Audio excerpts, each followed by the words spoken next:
Persona 5 and its royal counterpart are a cultural phenomenon that is celebrated by nearly everyone in the video gaming space. With its rich story and intuitive combat system, it's no wonder people feel drawn to it. I played it for the first time last year, and it was honestly one of my favorite gaming experiences of all time. Only behind that of my personal favorites like Chrono Trigger and Pokémon Mystery Dungeon, Red and Blue Rescue Team. The game was nothing less than absolutely magical, and it's something that can be played several times while still finding new paths to take and things to do. The speedrunning community does just that in this case. One of the interesting things about games I feature on this channel is that most of them are broken in absurd ways with intricate RNG manipulation, memory corruption, and other things of the like. However, Persona 5 doesn't really have any of those. As a matter of fact, this is one of the least mechanically broken games I've looked into. So why did I pick it? Well, besides the fact that there's a crazy trick that can end a world record paced run about 9 hours in, I wanted to answer another question. How do you speedrun a game like Persona 5? Well, inquisitive viewer, I'm glad you asked. The secret is that you do it in a comfy chair and have some sort of jug near you just in case you need to. With top times for the hard, true-ending speedruns of the vanilla version of the game being just over 15 hours long, you can see exactly what I mean here. New Game Plus, true ending clocks in just over 3 hours faster, but you get the idea that the game overall is massive. Looking at the non-New Game Plus categories, these results are obtained through many different means of route optimization and time management. This lets runners grow Joker's core stats and social stats, rank up confidants, fuse new personas as needed, and much more. There's even an EXP glitch that lets you earn 4 times the EXP in money, which helps out later in the run. This, combined with level scaling, helps prevent excessive grinding. However, these strategies alone don't bring us to the top time. That tech lies within the palaces themselves. With the length of the speedrun, you can tell right off the bat that the game is fairly linear in its progression, requiring going through the calendar year and completing each palace by stealing the treasure of the palace's ruler. Each palace varies from being as short as 1.5 hours for completion to about 2.5 on the longer end thanks to certain event triggers being required in the real world. On paper, the easiest way to cut out most of the run would be to skip the palaces outright. However, that would require some way to time travel outside of normal means, and that's just not possible with the game's current state. With large-scale skips ruled out, let's take a look at the palaces themselves, with Madarame's palace being the focus in particular. We'll divide Madarame's palace into several sections based on the requirements for completion. The first and final infiltrations are pretty cut and dry, which is a recurring theme we'll see throughout most of the palaces in the game.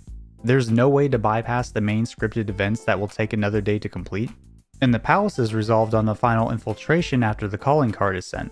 Starting from the central garden door, Infiltration 3 has many different mechanics and time-consuming puzzles that lead up to securing the route to the treasure.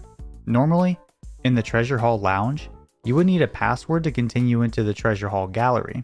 This includes going through a couple of cutscenes, fighting a mini-boss, and backtracking to get the password info. But what if I were to say you did not need to do any of that? That you could just skip to the next area with some out-of-the-box thinking? Check this out. I literally meant out of the box. With the original glitch being accidentally found by Billy Bay 10K in January of 2019, and its first real use in a speedrun being found in March of 2020 by Persona 5 runner Neviets and some other community members, Out of Bounds changed everything about how the run was approached. In this palace, runners use an Out of Bounds exploit to not only head directly into the Treasure Hall Gallery, but also skip a major part of the Sayuri Labyrinth later on, saving multiple minutes in this dungeon alone. A lot of this looks really confusing, so let me talk a little on how this works. The way that the game prioritizes positions for Joker and a Shadow when they try to occupy the same space is a bit weird. Normally, occupying that same space really isn't possible, especially since getting extremely close to one will inevitably cause a battle to happen. However, if you somehow made this happen, the Shadow's character model would have priority over Joker's, moving Joker out of the way and keeping the Shadow in place. This is where the method that was used in the clip comes to play. If you have a Shadow chase you, and you climb up onto a ledge, you have a small window where the Shadow is approaching the ledge to jump down and cause the Shadow to push Joker out of bounds. Why is this window so small, you ask? If you try to do the jump down trick too early, Joker gets ambushed by the shadow. If you're too late, you won't have the option to jump at all. So the timing for this trick is extremely tight. To ramp up how crazy and difficult this can be, it's also possible to get stuck in the object that Joker jumped off of, so be careful before trying this at home. Skipping ahead to the Fiery Labyrinth, runners use a much easier method to get pushed out of bounds. If you alert a shadow and have it chase you, then drop down the ledge and climb back up before the shadow reaches the place where Joker dropped down, it'll push you out of bounds.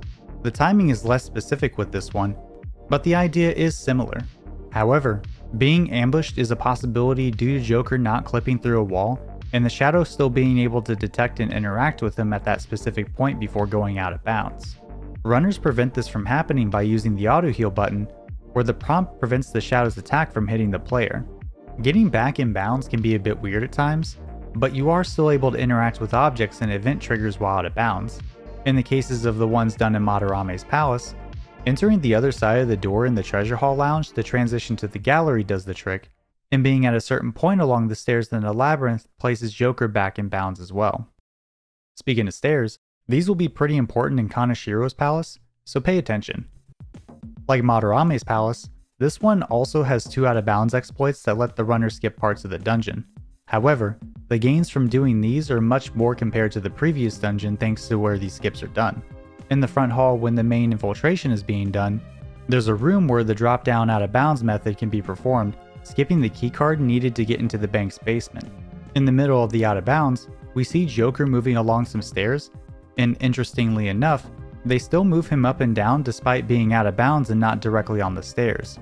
With the introduction of this concept, it's a good time to talk about how gaining and losing height while out of bounds works. When out of bounds, doing certain things affects Joker's height, with there being many more ways to gain height than there are to lose height. Things like walking along stairs going upwards, stealing treasure, and battling shadows can increase your height while in this obscure void. The only thing out of these is that fighting shadows can seem to randomly not give you height. However, runners seem to have luck with ambushing them at a 45-degree angle based on some testing. If you think that's weird, running or interrogating doesn't guarantee any height gain, and an all-out attack doesn't give Joker any height. Ever. So don't even think about it or you're going to jail. Losing height is also a weird beast. Moving along stairs in the downward direction, as seen with the current skip happening in Kanashiro's palace, is the best method to do it if it's available. Moving under stairs and slopes pretty much does the same thing here. But there's one other thing. What if you don't have any stairs nearby? Well, there is another way, and we've actually seen it before. This was something that was done in Madarame's palace, but I didn't mention it as it wasn't quite relevant yet, and I'm really bad about introducing things in order of appearance. If you move Joker in a circle with rapid turns, he'll slowly lose height for some reason. For the treasure hall lobby skips, this lets Joker get under the corridors, but still gives him enough height to interact with the door. For the front hall skip in Kanashiro's palace, the stairs get most of the height out of the way, but running in a circle above the transition to the banker passageway decreases his height enough to drop him back into the stairs behind the locked door and brings him downstairs via the shortcut path that's supposed to be opened later on. Sorry, that was a mouthful. Almost immediately after, there's another out of bounds that skips needing the keycards for the massive vault door blocking the laundering office. This one uses another drop down out of bounds, with the next room being accessed by hitting the loading trigger behind the locked door. These 2 exploits combined skip the first half of Kanashiro's palace and save a big chunk of time over not doing it.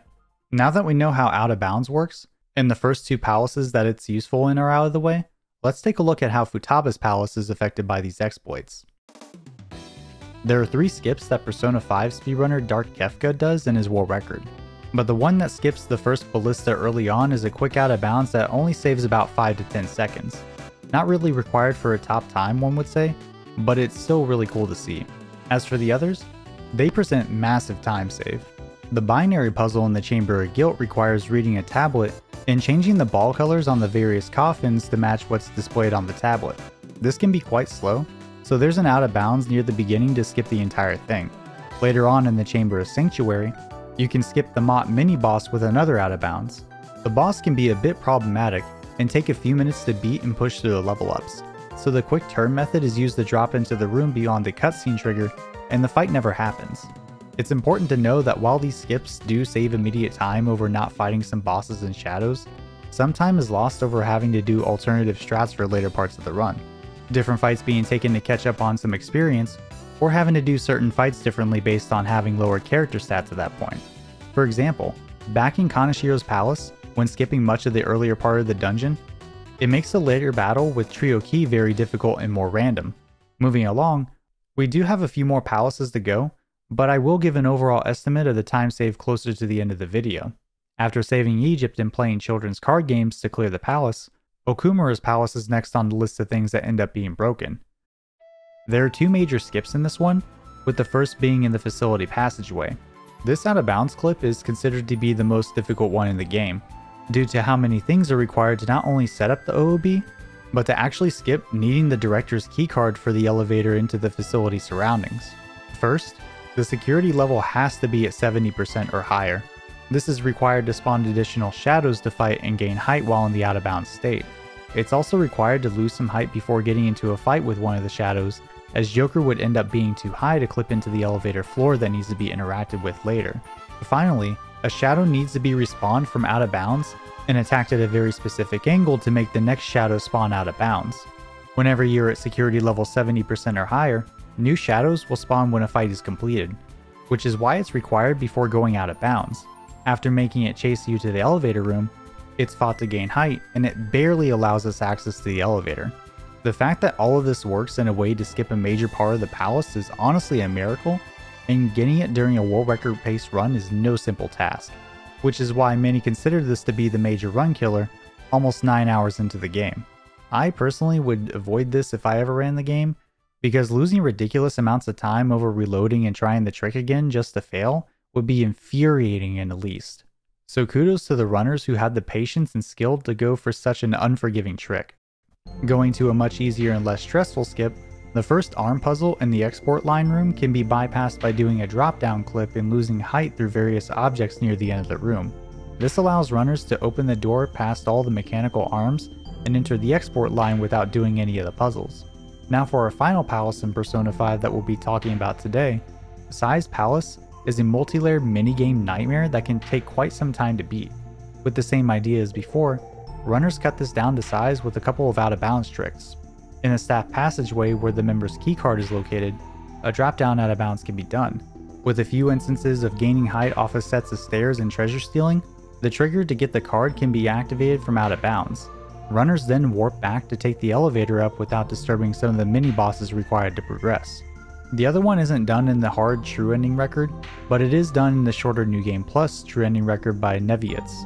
This is done while trying to rig the slot game in your favor by activating certain panels for progression.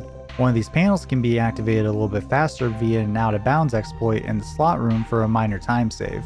With that, there's all the out of bounds tricks that are used in the Persona 5 speedrun. There are some other instances of out of bounds in the game, but they don't have any use as you can't skip anything with them. Kamoshida's Palace has one that fits this criteria, where the massive painting used to go back and forth from deeper into the palace can be used, but it isn't actually activated until it's used from the other end, later on in the dungeon.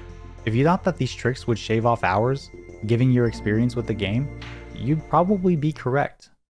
That is if it were compared to a casual playthrough, but for a speedrun, it's unfortunately much less than that. The immediate time save for the run is anywhere from 30 to 35 minutes, but some other factors come into play when looking at the total time save. Remember when I mentioned that some of the boss strats needed to be adjusted based on character leveling and whatnot? Well, some of those fights have different strategies and are a bit slower, so the overall time save comes down closer to about 20 minutes in a top end run. But hold on a second, did you notice? That's right, there's like 4 minutes left in the video. You see, there are 2 sides to every story, and for those who have played the game recently, you know what's coming next. For those who have been paying attention, I've actually only been talking about the vanilla game. There is a reason for this. In the most recent release, the way Joker's collision with shadows worked was actually swapped. This means that Joker has the position priority, and he pushes shadows out of the way, meaning that he can't be pushed out of bounds in the way that the vanilla game allows. However, that didn't really stop runners from taking on Royal.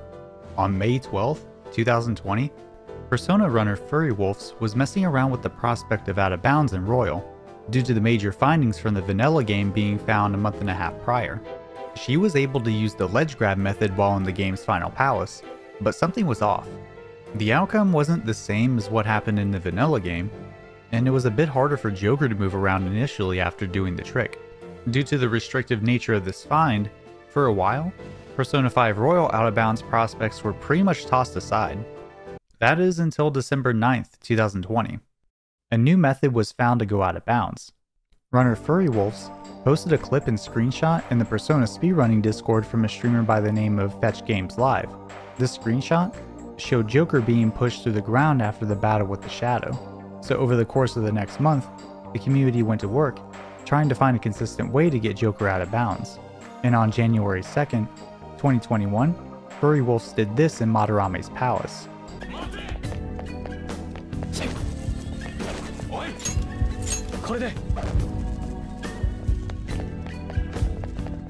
Sliding under the Shadow and using an item to interrupt the slide at a specific point when in the Shadow's model seems to push Joker out. But how does this work exactly? Normally, when Joker and a Shadow occupy the same space, the game tries to push the two entities apart. In the case of Persona 5 Royal, if the enemy is asleep, or you're in the animation for something like the smoke screen, you can cause some weird things to happen due to both of them being stuck in place during that point in time. For some reason, when this happens, Joker ends up being pushed into the ground, causing the out of bounds to happen. It's assumed that Atlas didn't want Joker to be pushed through walls in other directions after realizing what was happening with the out of bounds in the original game, so the game pushes Joker down instead. There are other ways to do this, with it working different mechanically than in the vanilla version, but know that the general idea is to get into a position where Joker and the Shadow are in the same position, and before the game tries to push the Shadow out of the way, you interrupt it with the menu to become a super hacker. From some testing, there's about a 2-frame window to get a few of these out of bounds to work, but when it does work, it allows for even more antics than the original. With this method, more out of bounds were found in Royal that have a similar use as the vanilla game, except for a massive one inside Shido's palace that uses mechanics unique to Persona 5 Royal and Joker's hitbox in the game. In the central hall, a Shadow is used with the item interruption method to push Joker into the floor, allowing access to the central hall safe room and unlocking of the adjacent door much earlier than intended. In short terms, it allows runners to skip nearly half of Shido's palace. With that being said, that's actually the last substantial out of bounds glitch in either of the versions of Persona 5. Before we hit the outro, I want to pivot back to the accidental discoveries I touched on earlier. I honestly think it's amazing how major parts of a game can have massive skips realized from mechanics literally no one is looking for. Even if these people don't realize it, they're already glitch hunters and speedrunners in their own way. Even you at home watching this may have contributed to speedrunning or glitch hunting history, and you may not even know it. Back to the topic at hand, what do you think? Do you like the idea of out-of-bounds glitches, or do you think they're just for cheaters? If you do like them, tell me which palace skip is your favorite. Stay hydrated, folks, and thanks for watching.